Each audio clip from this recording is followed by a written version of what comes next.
အားလုံးပဲမင်္ဂလာပါဒီနေ့မှာတော့ကျွန်တော်ကကျွန်တော်တို့မြန်မာနိုင်ငံမှာအခု VPN ခံပြီးတော့300ရတယ်ဆိုတဲ့အကြောင်းရင်းကိုကျွန်တော်ရှင်းပြတယ် Facebook ပေါ့နော် Facebook ကဘာလို့ VPN ခံပြီးကျွန်တော်တို့က300အလဲတခြား Viber တို့ TikTok တို့ဟိုပေါ့နော် Google Chrome တို့ Firefox တို့ဒါတွေသုံးရတဲ့အချိန်မှာတော့ VPN မလိုဘူးဒီခုလေးပေါ့ Messenger တို့ဘာလို့က VPN လိုလာတယ်ခုနောက်ပိုင်းပေါ့နော်အဲ့ဒါကဘာလို့လဲဆိုတော့ကျွန်တော်တို့နိုင်ငံကဒါ Facebook ကို geo blocking ပေါ့နော် geo blocking လုပ်လိုက်တော့server အနေနဲ့မပေးတာပေါ့နော် internet service provider အနေနဲ့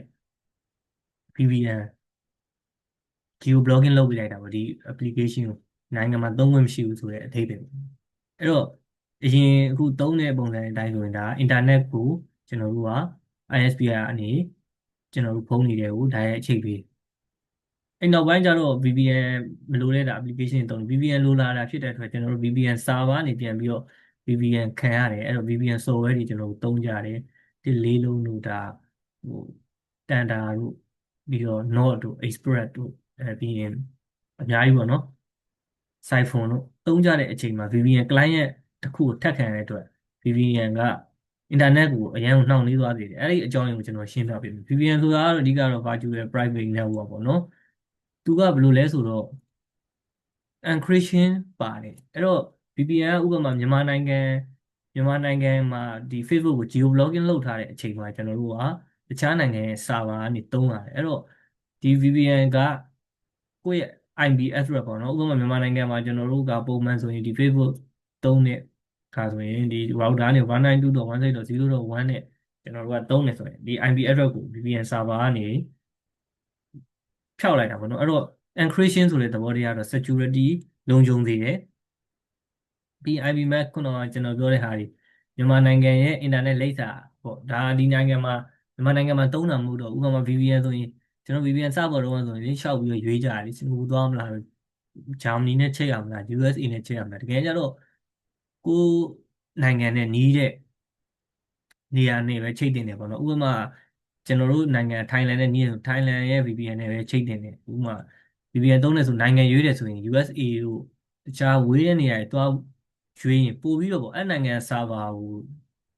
ကိုသွားပြီးတော့ကျွန်တော်တို့ internet ကဖြတ်ရမှာtunneling လုပ်ရမှာပေါ့ tunneling လုပ်တော့ပို့ပြီးတော့ line နှီးတော့ပေါ့ဗျာ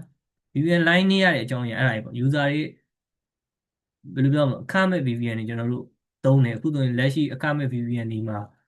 သုံးတယ်ဖြစ်တဲ့ဒီ Facebook ကိုFacebook ကိုသုံးမယ်ဆိုရင်ညာအကုန်လုံးပြုံတိုးနေဥပမာဒီလေးလုံးကအခမဲ့ပေးလိုက်ပြီဆိုရင်ဒီအကောင်ဝိုင်းပြီးတော့ download ဆွဲကြတယ်အဲ့လို download ဆွဲကြတဲ့အချိန်မှာဒီအခမဲ့ VPN တွေမှာကျွန်တော်တို့ကပြုံတိုးပြီးတော့ server လည်းဗျာ free ပေးထားနှစ်ခုပဲရှိရတယ်အဲ့ဒါဝိုင်းချိတ်ကြတယ်အဲ့မှာ line ကမကောင်းတော့ VPN သုံးရင် line နှီးသွားတဲ့အကြောင်းရင်းနေအဲ့ဒါပဲVPN ခံလိုက်ပြီး Facebook က view ကတော့ခေါ်လို့မရဘူးဘယ်ခေါ်လို့ရမလို့သူတို့ကျွန်တော်တို့ကဒီအခမဲ့ပေါ့ပဲပေးထား VPN ကိုရှောက်ထောင်းအကုန်ထောင်းပြီးတော့ဝိုင်းသုံးကြတော့ line ကနှီးသွားတယ်အဲ့တော့နောက်တစ်ချက်ကတော့ကျွန်တော်တို့ခုနကပြောသလိုပေါ့နိုင်ငံတွေပေါ့ server ဝေးသွားတယ် server ဝေးသွားတာကကျွန်တော်တို့ကမြန်မာနိုင်ငံကနေဆိုရင်မြန်မာနိုင်ငံကနေဆိုရင်ကျွန်တော်ထိုင်းနဲ့နီးတယ်ဟုတ်တယ်မလားစင်ကာပူနဲ့နီးတယ်ဆိုရင်စင်ကာပူ server တို့ထိုင်း server တို့သုံးပေါ့ US တို့ Europe တို့ပဲဂျာမနီတို့ US တို့သုံးနေတော့ဝေးသွားမှာဒါပေမဲ့ US တို့ Europe တို့က VPN free ပေးထားရင်တော့ free VPN free ပဲကိုကဝင်မသုံးချင်ဘူးဆိုတော့အဲ့ဒါပဲသုံးမယ်ဆိုတော့နှီးမှာပဲအဲ့တော့ encryption overhead ကencryption ဖြစ်တဲ့အတွက် security လုံမယ်ဒါပေမဲ့ VPN မခံသင့်တဲ့ဟာမှာသွားခံပြီးတော့ဗျာကျွန်တော်တို့ဥပမာကမ္ဘောဇဘေးတွေပါငွေလဲတာတို့ဝန်မန်းကြီးတွေ့ရတို့ VPN ခံပြီးတော့လုပ်မယ်ဆိုရင်တော့ပတ်စံတွေပျောင်သွားတာမျိုးတွေဖြစ်တယ်။ဘာလို့ဆိုတော့ VPN ကတခါတချို့ free ပေးထားတဲ့ VPN တွေက hack ခံရတာတွေရှိတယ်။ဘာလို့ဆိုတော့ VPN တွေမှာlock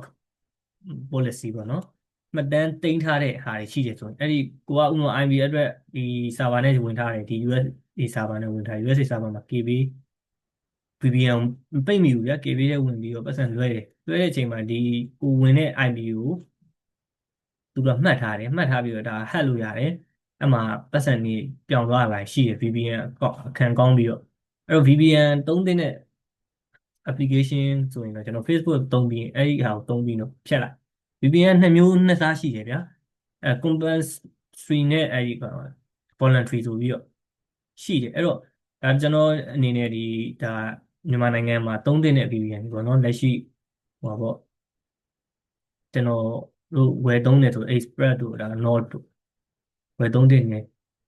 ဒါပေမဲ့အခမဲ့ရရင်တော့ကျွန်တော်ပြောသလိုနေမှာပဲလူတိုင်းကဝိုင်းလို့မယ်လုံခြုံရေးကခုနကပြောသလို VPN ကိုသုံးပြီးရင်အဲ့ဒီ KB တို့ဘာတို့ဒီမလုံနဲ့ပြီးအခမဲ့ VPN တွေက data ရောင်းစားရအဲ့လိုမျိုးဖြစ်နေဟက်လို့ရတဲ့ဟာမျိုးပေါ့အဲ့တော့ VPN ဝယ်သုံးတာတော့အကောင်းဆုံးပဲဒါပေမဲ့ VPN ဝယ်သုံးတာက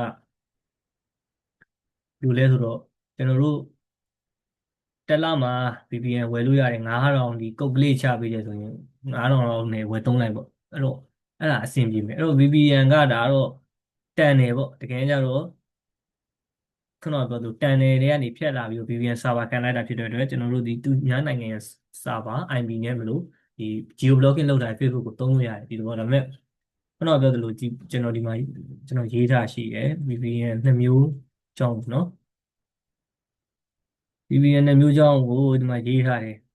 compulsory နဲ့ voluntary ကျွန်တော်တို့လက်ရှိသုံးနေရတော့ voluntary ကိုသုံးတာဘာလို့ဆိုတော့ voluntary ရဲ့သဘောတရားကတော့ဟိုပါပေါ့ဒီပုဂ္ဂလိကအဲ user လက်ထဲမှာပဲဗျာ VPN ကိုလိုချင်တဲ့အချိန်ဖွင့်တယ်ကျွန်တော်တို့ connect လုပ်တယ်မလုံးရှင်တော့ဆိုရင် Facebook မသုံးချင် TikTok ပြပြောင်းမယ် YouTube ဖွင့်မယ်ဆို VPN ကိုပြန်ပြီးတော့ပိတ်ခဲ့ဟိုကောင်ကျတော့မဟုတ်ဘူးသူက network provider ကနေထိန်းထားတာဒီကောင်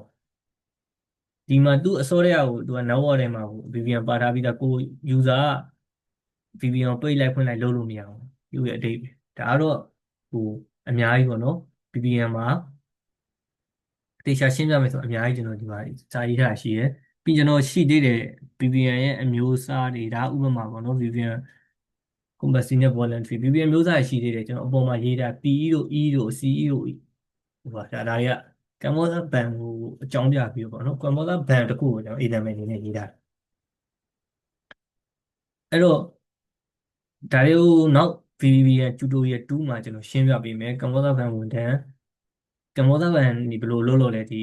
VPN ပေါ့နော်အဲ့ဒါတွေကိုကျွန်တော်ရှင်းပြပေးမယ်အဲ့ဒါပေါ်ကကျွန်တော်ဟိုဟာတွေ့တဲ့ခါကျွန်တော်ရေးထားပါတော့အဲ့တော့ခုနကဗီဒီယိုတွေမှာတော့ကျွန်တော်အဲ့ဒီ network အလုပ်လုပ်တာရေးထားတယ်အဲ့ပြီးတော့ Wi-Fi အလုပ်လုပ်တာရေးထားတယ်နောက်ပိုင်းအခုဖုန်းတစ်လုံးကဘယ်လိုလုပ်လို့တာရေးမှာရှိတယ်ပေါ့နော်အခုလက်ရှိမှာတော့ဒါ